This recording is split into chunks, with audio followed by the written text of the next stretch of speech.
High everyone, আসসালামু আলাইকুম। Welcome back to my channel Lima's recipe. আজ আমি আপনাদেরকে দেখাবো খোসা শুদ্ধ কাঁচা আমের কিভাবে খুব সহজে আচার তৈরি করা যায় এবং এই ঝাল ঝাল আচারটি ফ্রিজে না রেখেই 1 বছর পর্যন্ত সংরক্ষণ করা যায় তার টিপস সহ আপনাদের সাথে শেয়ার করব। এজন্য আমি কিছুটা আম নিয়ে নিয়েছি, কিন্তু ফ্রেন্ডস আমার আমগুলোর সাইজে ছোটো, এজন্য আমি আমের মাঝখান থেকে 2 ভাগ করে এই আচারটা তৈরি করব। তো অফ ক্যামেরায় আমি সবগুলো আম কেটে 2 খণ্ড করে নিয়েছি। এবার এই আমের ভেতরে যে বিচির অংশটা আছে এটা আমি একটা ছুরির সাহায্যে এটাকে বের করে দিব। তো একটা ছুরির সাহায্যে আমি এই আমের ভেতরের যে আটির অংশগুলো আছে এগুলো বের করে নিব। তো ফ্রেন্ডস, আমার কিন্তু একে একে সবগুলা বের করে নেওয়া হয়ে গেছে। এবার একটা সাইডে রেখে এই আমের থেকে একটা আমের টুকরা নিয়েব এবং ছুরির সাহায্যে পিছন সাইডটা ভালো করে এভাবে কুচি কুচি করে দিব, যাতে এর ভিতরে আচারটা তৈরি করার সময় যাতে তেল মশলা এর ভিতরে ভালোভাবে ঢুকতে পারে।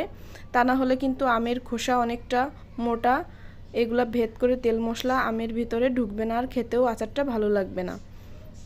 তো এইভাবে সবগুলো আম আমি পিছন সাইডটা এইভাবে কুচি করে দিয়েছি।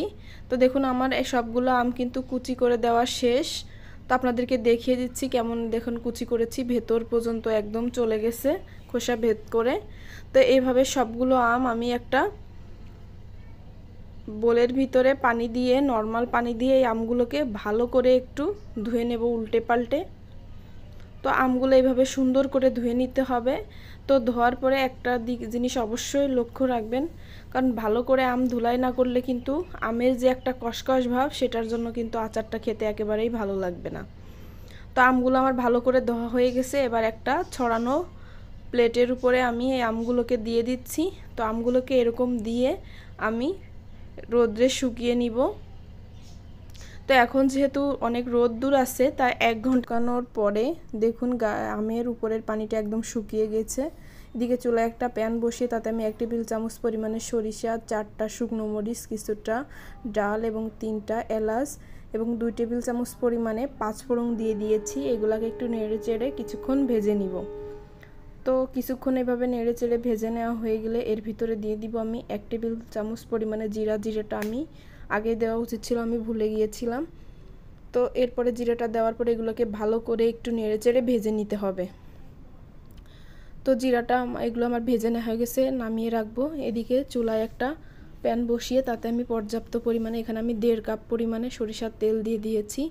দিয়ে দিলাম একটা গোটা রসুন। তো এগুলোকে কিছুক্ষণ ভেজে নেব। তারপরে দিয়ে দিব 3টা শুকনো মরিচ, এটা ফ্লেভারের জন্য দিলাম। তো এগুলা যখন ভালো করে একটু ব্রাউন করে ভাজা হয়ে যাবে তখন এখান থেকে কিছুটা রসুন আমি উঠিয়ে রাখবো। আচারটা যখন তৈরি হয়ে যাবে তখন এই রসুনটা দিয়ে উপরে আমি পরে দিয়ে দেব, তাহলে খেতে ভালো লাগবে। তো এদিকে আমি আগে থেকে যে আমগুলো রেডি করে রেখেছিলাম আমগুলো দিয়ে দিব এর ভিতরে। দেওয়ার পরে আমটা তল উপর করে ভালো করে নাড়াচাড়া করে মিশিয়ে দিব তেলের সাথে। তো ভালো করে এভাবে নেড়ে চেড়ে যখন আমার মেশানো হয়ে যাবে তখনই এর ভিতরে দিয়ে দিব স্বাদমতো কিছুটা লবণ। লবণটা আপনাদের টেস্ট অনুযায়ী দিবেন। লবণটা আমি একটু বেশি খাই দেখে একটু বেশি পরিমাণে দিলাম। তো এর ভিতরে দিলাম 1 টেবিল চামচ পরিমাণে হলুদের গুঁড়া। তো এটা দেওয়ার পরে এটাকে নেড়ে চেড়ে একটু ভালো করে মিশিয়ে দিলাম। তো ফ্রেন্ডস, এখানে আমি দিয়ে দিলাম 1/2 চা চামচ পরিমাণে জর্দার কালার। তো জর্দার কালারটা দেওয়া ভিডিওটা স্কিপ হয়ে গেছে, দেখাইতে পারলাম না। তো দেওয়ার পরে দেখুন কতটা সুন্দর কালারফুল হয়ে গেছে জর্দার কালারের জন্য। দিয়ে দিলাম 1/2 কাপ পরিমাণে চিনি। দেখুন এটা কিন্তু 1/2 কাপই দিলাম। চিনির পরিমাণটা এখানে একটু কম হবে, এই আচারটা একটু ঝাল ঝাল হবে, তো এই জন্য 1/2 কাপ দিলাম। তো দেওয়ার পরে এটাকে এইভাবে সুন্দর করে নাড়াচাড়া করতে হবে যাতে চিনিটা ভালোভাবে মেল্ট হয়ে যায়।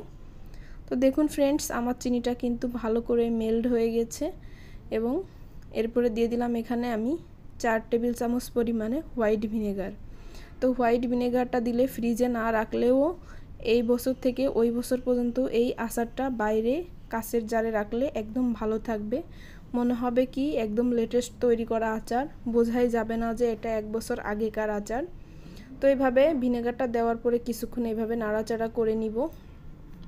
তারপরে আগে থেকে যে মশলাগুলো আমি ভেজে রেখেছিলাম ওই মশলাগুলো এখানে আমি গুঁড়ো করে নিয়েছি, মশলাগুলো দিয়ে দিলাম। তারপরে দিয়ে দিলাম রসুনের যে টুকরাগুলো রেখেছি সেই রসুনের টুকরাগুলো।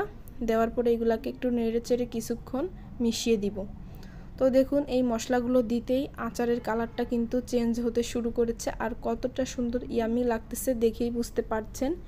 এই আচারটা তৈরি করা কিন্তু খুবই সহজ, আর মাত্র 20 মিনিট টাইমেই এই আচারটা ফুলফিল তৈরি করা হয়ে যাবে।